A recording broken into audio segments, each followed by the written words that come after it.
Welcome to Cartoonist Kayfabe. My name's Ed Piskor. I'm Jim Rugg. And I'm Tom Scholey. Let's take a look at a Denny O'Neil, Frank Miller, Spider-Man annual classic issue. But first, Jimmy, what do you have? Join me on patreon.com/Jim Rugg, where you can see a lot of my original art, scripts, process, how I make the comics I make. I've also uploaded a bunch of my out-of-print zines and mini comics like this ballpoint pen notebook catalog. There are about a dozen of those that you can download when you join my Patreon. So patreon.com/Jim Rugg. Here's Jack Kirby, The Epic Life of the King of Comics, the life story of Jack Kirby told in comic book form. And here's Fantastic Four Grand Design, the companion piece. It's everything you need to know about Fantastic Four, coming to a streaming service or movie screen near you. I also have a YouTube channel called Total Recall Show, and I'm doing new comics on Patreon. Go to patreon.com, search Tom Scholey.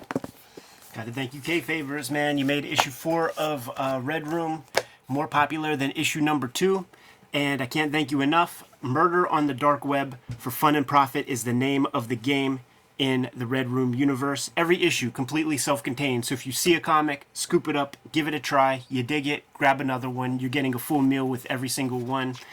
You can order these at your local comic shop or go to the Fantagraphics website. You'll get there by way of the link tree in the description below this video, or you can hit up my Patreon, patreon.com/Ed Piskor. $3 gets you the archive there, and you can read these comics before they hit paper. All those links in the link tree in the description below this video. The Amazing Spider-Man Annual number 15, drawn by Frank Miller, Klaus Janson. Written by Denny O'Neil, and this is a classic. This is a classic issue, man. Like, I remember the old heads talking about this pretty regularly. Written by Denny O'Neil and Frank Miller, because Frank Miller is obviously heavily involved in the writing end of things. A lot of pace for sure, man. What do we have here? I always talk about Miller being like that first guy that I really chased and followed. Yeah. This is one of my early Miller comic books that I picked up. And it's a reprint of this annual, along with, I think, one or two other Spider-Man stories that Miller worked on. But this would have been around, late 80s, early 90s, easy, cheap, to get my hands on. And it was some of the first Miller I could find and afford. So it's just a different edition, a different copy of the same stuff. Interesting right off the bat, is it a little bit smaller? It looks like it's kind of I wonder shifted because of the shifted, indicia. yeah. Okay. Yeah. This is actually a really nice reprint, nice paper quality, nice little dots and color and stuff. But it just really shows you the magic of newsprint. I mean, first of all, you're trying to replicate newsprint. This is a newspaper headline, but look at how beautifully those grays bleed and disappear and merge and blend in this. It creates an atmosphere. This is kind of this a nice crisp image, but this has so much atmosphere and menace to it. The first thing I think of whenever I see these two side by side is, we all color our comics and stuff, and we often look at these kinds of, coated papers or better papers, and it's why doesn't that work? Why doesn't the reprint work? This is like a painting, yes. Where it's you've colored the whole canvas, and now little bits of that color will show through whenever you're doing flesh tones, word balloons, the gray scaling that looks so cool, but it's all tied together because of that newsprint color, the yellow patina underneath. You've primed the canvas. Yeah, you totally have. I sample colors, and that's what you see. If you were to sample some of this, you would get a yellow tint on everything. But it does pull the page together, I think. It's a great trick, man, because you have that underpainting, you have the patina, you can use any color, and it all kind of pulls stuff together. So it's creates a de facto palette, no matter which of the million colors you want to use. Yeah, I mean, and put down on your page. The three of us, we're preaching to the choir, but all the rest of you out there, get on board. I don't know if everybody thinks about that or realizes that, not at all. if you're not, if you don't work with the color or whatever, but that's one of the things that I think make the newsprint really sort of it just all fits together on the newsprint. And some people might say oh, I don't notice, it doesn't matter. Sure. But your subconscious notices, and it matters to your subconscious, and your subconscious is the one that's paying the bills. There's stuff in the old Marvel comics, there is this overwriting that just is so unnecessary that if you just ignore it, it makes the reading experience kind of better. That thing we sent Uric and Parker to cover, nothing will come of that, Jonah grumbles. That's all you need, because you see the Punisher right there. You don't need to tell us that it is the Punisher. I can't wait to copy this panel. Like, I love it. What a great setup. And your eye just moves down. It's a pan. And then these buildings at the bottom that are going the other way. And then you're focused on this guy. Who is this guy? What's going to happen to this guy? Yeah, man. Miller's so good for any of those kind of rectangle-shaped panels and really building compositions within them. That's a unique one, looking down the building that way. But you'll find a few of those examples. Check that, man. We have Klaus, like, pilling some dots up off the Zipatone for that lens flare. I want to compare this version with this version for this panel here. Like, this is another thing. And you'll see this in manga. You'll see it in, like, like Akira or something. When you have these, dot screens that have, like, a gradient to them. And then it goes, like, subtly, almost imperceptibly into black. And so, like this kills me. Like, I love it. Like I can't get enough of that when they kind, and again, it's kind of happening here, but like, there's some magic going on here. So we got a dude who's about to hit a lady with the dim mock death touch, man. How much did we see that in pop culture growing up? There's even the episode of Simpsons where Bart's going. I mean, when I was a kid, we used to do it to each other. Like, I'm gonna touch you on your neck, and you're just gonna die. And of course, the guy hits her with the gimmick, man, and then bites the bullet. And that bullet is coming from the Punisher. This is a really cool one. I love it, yeah. Yeah, and I'm not sure exactly what's going on in the drawing, like what this is, but it just reads really great. Something to notice on here, I was thinking this week about how comics are so different in terms of like a contemporary Marvel comic, and I always say talking heads, but characters, I feel like they're not doing stuff and going places as much. Yeah. This comic, every panel, characters are moving. Yes. It's such a dramatic difference than I think a lot of contemporary comics, even superhero comics. Yeah, how about that? This is that pre Frank Miller, like, Daredevil really catching fire in a big way. So it's fun seeing him do like a kind of contemporary superhero comic, but with the knowledge of like what he is growing into being, because this is kind of Marvel method, man. The characters bouncing around and a very visually told story. And you get your little bits like this, man, where he's accurately shooting little wrist rockets of the web shooters.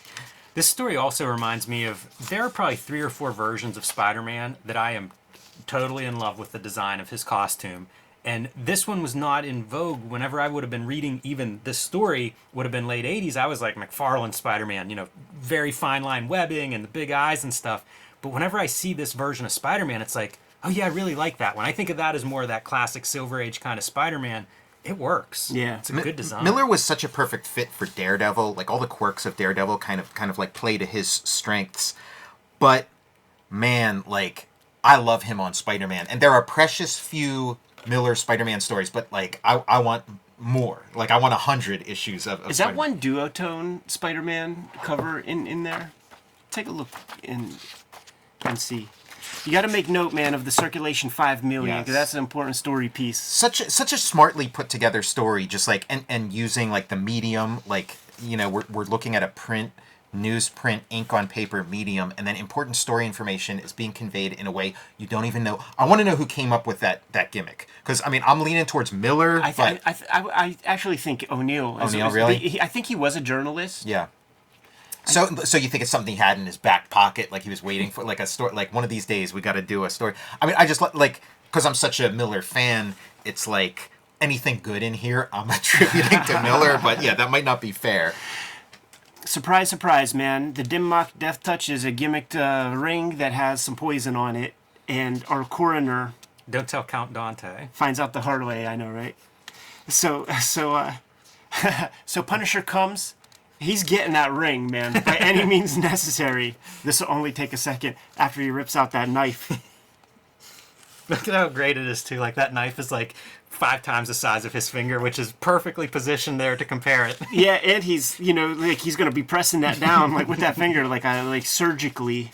You know what? I read the Frank Miller Daredevils, and I read the Denny O'Neil Daredevils. And I got to say, I think Frank Miller came up with that gimmick. Yeah. Whenever the Doc Ock arms are introduced, you get these like long, narrow panels like this. We'll see that several times.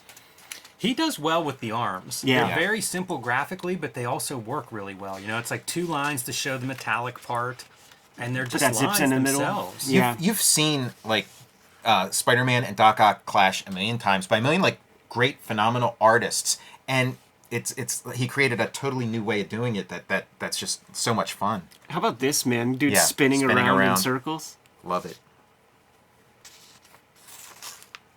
Yeah, a little bit of animation. Yeah, keeping the MacGuffin with the newspaper front page.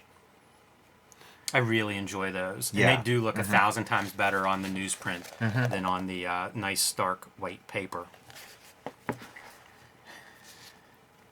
It's funny how that dot gain, it's like some people figure it out, you know, and you're playing to these the different surfaces. Yeah. I mean, some media are just more generous than others. It's very unforgiving working on crisp, white, bright, smooth paper. But this, you know, brings the soul of that tree is in this page. all those old dudes, man, they would talk about like it's going to take you 5-6 comics to figure out how to hatch properly. Like it has to be trial and error. You have to see what it turns into on the final printed page. He would do these kind of like clunky things, like these figures that I always really dug. I really want a panel of the water impact. You know, like I feel like it's missing a little bit. Jimmy Olsen makes an appearance. I wondered if maybe it was going to be Peter Parker running out of the office, but then he realized it didn't work in the continuity and made it into Jimmy Olsen. And Ed Koch on the phone. Cue Billy West doing that gradient color sep thing. I'm surprised by how much screen tone is in this story. So much, yeah, and so great. Yeah, Jansen putting some stuff to use, man. Pouring the poison on his jibs, dude, and that does not look like that's good acting right there, selling it. A little bit of that moire patterning from your screen tone. It shows up a little bit more on this edition, where you can see kind of like those blue X's that are appearing. Yeah, from the color separation. Yeah, so from the screen and the colors. And this, holding the teacup while he's doing stuff with his arms. I like that a lot. It became, like, you can't do Dr. Octopus now without that, but I think it starts here.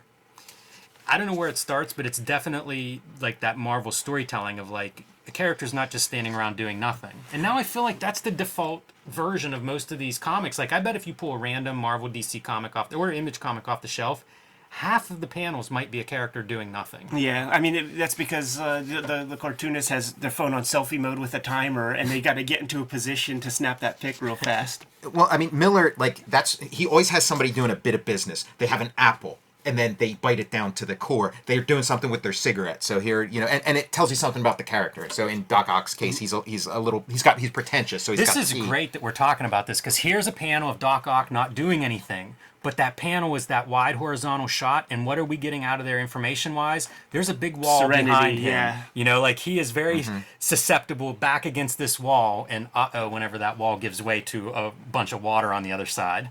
Look at our boy still selling the poison, Yeah. man. It's like who caught those gimmicks, dude? Like Ultimate Warrior have a session like that with Papa Shango or something? Having a hard time remembering. That's you're right about the selling, though. He really is going for it. And Working that baby face angle that we don't see, don't always see Punisher in that role. I feel like such a connection to Ditko's Spider-Man here. Like, Yeah, you kind I of thought that skipped too. the previous generation where it was that smoother John Romita Spider-Man, you know. I see it in some of the panels with the motion, too. And the setting too, like the final clash between Spider-Man and Dr. Octopus in the Ditko stuff was in an underwater hideout, you know, water pouring it, you know, and then the thing a was- little homage. Yeah.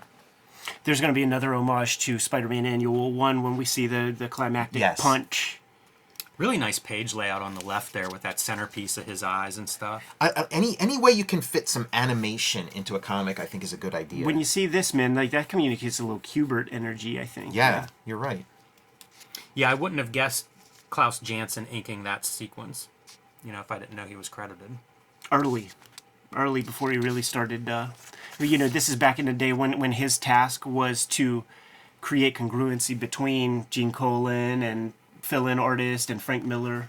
I like that they add some yellow to the newspaper because it's like, well, newspapers are yellow, so let's add some yellow. And it's like, well, you're using the exact thing that creates that yellow. This whole bit with Triple J at the print facility, hit the button. I really like that. Yeah, Miller's Jonah Jameson is like a noble figure. Yeah. And he feels like an Ayn Rand protagonist or something, like a Howard Rourke or whatever the guy's name is. Like he's like a man of integrity kind of thing. That really comes through in this scene too, where he's like positioned above the presses, right? He's overseeing it. He's commanding the pressmen to go. Everybody else thinks J. Jonah Jameson is an asshole, but they just don't know him. And these presses, like, man, I think about, creating your morgue file and having reference, and like, that is not an easy thing to draw. But one of my favorite things in this comic is Frank Miller's fucking offset printing presses. And there's going to be that one image that we're going to be seeing soon that, for me, is almost the reason why we're even looking at this, because it's such a smart solution. It's like the Chekhov's gun. It's like the payoff for this whole setup. So many great setups and payoffs in this. And I'm thinking, that Miller or O'Neill came up with this gimmick after like Kiss putting their blood in that one in the ink for like one issue of whatever. That's hilarious. Look at how dynamic these Doc Ock fucking arms are in this panel, having the straights, but also that curve, man. But also the black behind it. Yeah. Because that could easily not be element. there, like that's there almost just to make that arm pop. Yeah, because look where black shows up again, Miller was good for that. Like, you would see that in his Daredevil runs, too, and who cares? Because it just makes the panel read really well. Like, I don't need to know if this is a doorway or if that's a corner or what I'm looking at. Like, it doesn't matter. I need those arms is all that matters, and that black block creates those arms. Miller's good at it, and Jansen. So it's like two guys kind of like in sync. One of the things that spoke to me about the construction of this issue artistically is just smart solutions to a lot of problems, man. Like, got your... It's like all the stuff you need. I feel like this is the kind of thing that you could learn from an Eisner. Like what do you need to communicate printing press or something? A little Kayfabe print machine back there. You get the circles or rulers, whatever. That feels like Ditko machinery, too. Yeah, totally. It does, man. That whole panel. Showing these things askew, no longer uniform, so things are getting mucked about. Having that giant roll of paper hit his catwalk, and the catwalk going like all crooked and wobbling. stuff. That's good stuff because, man, that thing probably weighs 500 pounds or 2,000 pounds or something absurd. Oh, yeah. Oh, yeah. Yeah, just great action It's a sequences. great graphic of the newspapers on the press under them. Yeah. You know what else this resolution kind of feels like? It feels like something in an EC horror comic where like the guy gets like pulled through his printing It's press. spectacular as a silhouette. Yeah, And as a unbelievable. spread that you get like a foreshadow of that coming, Yeah, even with like right. the motion lines and the arms up top. Jim, was that in your silhouette zine? 'Cause I It feel- was not, Okay, I but feel like it was should an have been. oversight. Yeah. Definitely. This is like... That's an all-timer for a silhouette. I think about this piece so much because I imagine the script, right? And imagine how daunting and insurmountable you could make that. Yeah. Oh shit! I got to draw this complex piece of If machinery. you describe that and put that in an email to me as like, do a panel of this, I would be so impossible. Yes. You know that has to come out of their fighting in there, and Miller had this idea of like, of course I can run the arms through there. When I did Adventure Time, there's a similar moment where one of the characters, the stretchy arm, gets caught in rollers like that. Oh, that's this sick. is definitely a better execution than what I came up with. But it's cool to see it there, and yeah, that's a missed silhouette, Tom. For me. Look at like what you're getting out of this like wide horizontal panel to Yes. have a guy start over here, all this tension, and then release. The tension's really good. You're trying to figure out how to use those arms, tell a story. That's essentially a wordless panel for, the arms being just tensely pulled. No explanation there, no caption from the previous panel explaining what we're seeing, but you instantly get that tension. And there's our Yeah, the homage tribute, to the first annual. Do you guys have a reprint, or do either of you guys have this annual? Because this is one worth looking at. Yeah, I have a reprint. I have of the original. essential. Yeah, I have I have a reprint. essentials. And the reprint, it's on newsprint. It's great, and it is like it's kind of like this is the sort of thing you'd associate with like Image Comics or something. Like the big splash. And in that Ditko one, there's like 6 of these. There's one for every villain. Every villain, yeah. All the Sinister Six, they got to get their piece, man. We're gonna have to go through that one. That is a good one. and now we have to set up the Child's Play issue, man. We gotta put Punisher in prison so that we could bust him out. I love that color, the yellows as he's getting caught. Pretty cool. Yeah, I mean that has become like a Punisher trope that's been replicated many times and replicated by like Miller himself. But like, what a great trope of like he can't wait to be in prison, Right. to be in there with. It's so Rorschach-like. Yes. And the coup de grace, man. Publisher saves city. Look at that smiling face. I know. Yeah. That unfortunate broom handle mustache, man. Yeah, that's a funny choice. You think of all the retconning that goes on and like touching stuff up. Maybe give him a different facial hair. Yeah. Well, I mean, Imagine you're an intern at Marvel. You have to go through films fixing that. when you're a kid and you're just kind of learning about the world, it's like, okay, there's Charlie Chaplin, there's Hitler, there's J. Jonah Jameson, there's Moe from the Three Stooges pretending to be Hitler. You know, it's like you're figuring out like what's the deal with that thing, you know? Michael Jordan. Michael For a minute. But also that's kind of like a trope too. That's actually kind of a pretty cool trope where you're a journalist or whatever. It's in Citizen Kane or what, you know, you figure out like the ultimate story. I got a story that's going to blow the world open, and it's like, sorry Jack, it's Chinatown. Like, you know, we can't tell that story. It's The pretty world good. can't know. And it's almost like flipping the Spider-Man script, you know, because like Spider-Man never gets to be portrayed as the hero in this paper. Now it's like J. Jonah Jameson, a little bit of medicine, your own medicine for you. Right. And I love that it's also bookended. Yes. That we're back to the beginning with this. This version of Spider-Man's amazing looking. It really is, man. I think we've seen this played with in other comics, and there's like multiple arms and stuff. There's that doppelganger Spider-Man that comes right after Eric Larson. Now, this, like, I feel like this is also, like, sort of autobiographical of, like, you know, the guy at the newsstand being like, oh, you know, this issue of Spider-Man sucks, or, you know, or, you know, your latest is no good. I got a stack of these, nobody's buying them. Are you shocked the letterer decides to put this over his mouth instead of put that word balloon up here? Right. Right? Like, you know, like that mouth is the coolest part of that Spider-Man image in a lot of ways. And that word balloon does not have to go over it. That's true. Has this ever legibility. ended up in a artist edition? Because I'd love to see, like, how these pages are cut up. No. I've never seen it. No. Perfect There might candidate. be a page or two.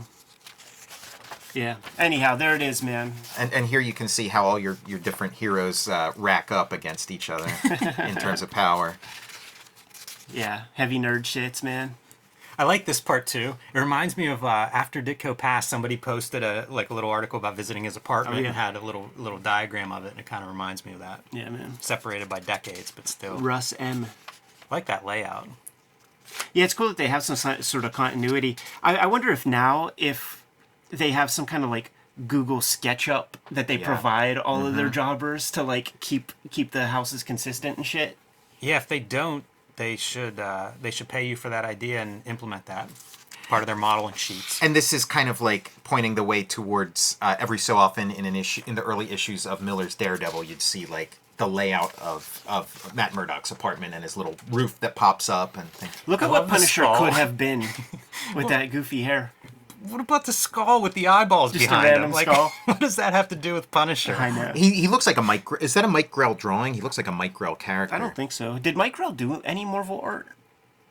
I don't probably think not. Yeah, I don't Probably think I not, remember yeah. him. But I mean, that hair is the hair that he has in that first issue. I have this first issue coverless, man. We could go through that Look at sometime. that widow's peak Yeah. on that first hair too. Wow. And those go-go boots. There's a Real lot going unfortunate. on. Well, that's like Warren Beatty hair, I guess, of that era, like shampoo. Think if they would have got that right, how popular that character could have been. Right? Yeah, and I guess it's Miller that kind of like introduces it. You know, there were the Punisher mags, and I guess maybe that started to prime the pump a bit. I don't know. Anyhow, Miller and Punisher seem like they make sense Yes. together. peas and carrots. Kayfabers, like, follow, subscribe to the YouTube channel, hit the bell, we'll notify you when new vids are available. Jimmy, what's out there? Join me on patreon.com/JimRugg, where you can download out-of-print zines and mini comics. About a dozen of those are available now when you join. Lots of original art, scripts, process, how I make comics like Street Angel and Octobriana, and a lot more on patreon.com/JimRugg. check out Jack Kirby, The Epic Life of the King of Comics, and Fantastic Four Grand Design, which both employ the fake newsprint to try to approximate the kind of effect you get out of this sort of comic. I also have a YouTube channel called Total Recall Show, where we recently reviewed the John Denver action-adventure show Higher Ground. Red Room Comics in the wild. Get them at your local comic shop. Every issue completely self-contained. Make sure that you get that free Comic Book Day issue that came out on August 14th. If you want to read these comics before they hit paper, go to my Patreon. Patreon.com/EdPiscor. 3 books for the archive there. We're into like the 5th issue. More than 100 pages worth of comics. What else, Jimmy? Subscribe to the Cartoonist Kayfabe e-newsletter at the links below this video. You can also find Cartoonist Kayfabe t-shirts and merchandise at the links below this video. All right, man. Give them those marching orders so we could be on our way. Read more comics.